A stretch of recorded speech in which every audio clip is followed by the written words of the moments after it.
के गौरवशाली नेतृत्व और न्याय के योद्धा राहुल गांधी जी ने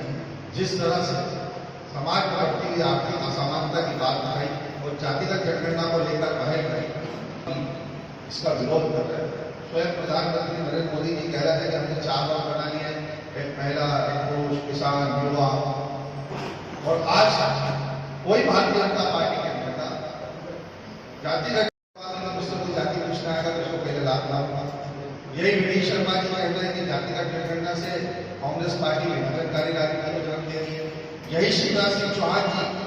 जो लगातार मध्य प्रदेश के मुख्यमंत्री रहे, पिछड़ा वर्ग से आते हैं, जिन्होंने मध्य प्रदेश के पिछड़ा वर्ग को सिवाय ढकने के दूसरा कोई काम नहीं किया। एक निर्णायक पहल भारतीय जनता पार्टी ने करी है, जिसकी कांग्रेस पार्टी स्वागत भी करती है और साथ ही ये मांग भी करती है कि जो जातिगत जनगणना करवाई जाना है 2026 से वो पारदर्शी हो और साथ ही इस तरह की प्रेस कॉन्फ्रेंस की और देखिए, भारतीय जनता पार्टी की नीयत पे हमको कभी विश्वास रहा ही नहीं है।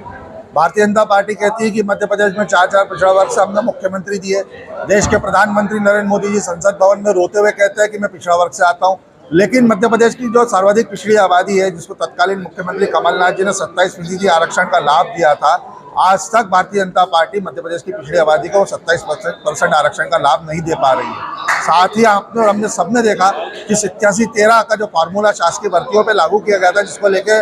हाईकोर्ट और सुप्रीम कोर्ट ने स्पष्ट कहा कि हमारी तरफ से इसको कोई रोक नहीं है, सरकार चाहे तो इस फार्मूले को निरस्त कर सकती है, पर अभी तक शासकीय भर्तियों में 87-13 के फार्मूले को निरस्त नहीं किया गया। लगातार जातिगत जनगणना की मांग राहुल गांधी जी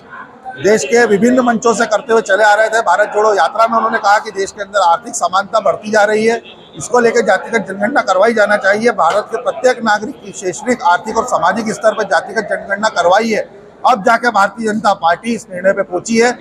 लेकिन ये जातिगत जनगणना जो कांग्रेस का अध्यक्ष है अधिकारी कमरे में बैठ के ना कर दे, पारदर्शी जातिगत जनगणना हो, भारत के प्रत्येक नागरिक की हो, जनता के बीच में जाकर हो। इसको लेके कांग्रेस पार्टी पूरे 1 महीने तक लगातार जन जागरण अभियान चलाएगी। संविधान बचाओ अभियान के साथ में जातिगत जनगणना पारदर्शी हो, इसको लेकर सुनिश्चित भी करेगी और कांग्रेस एक सजग प्रहरी के रूप में समांतर जातिगत जनगणना भी करवाएगी।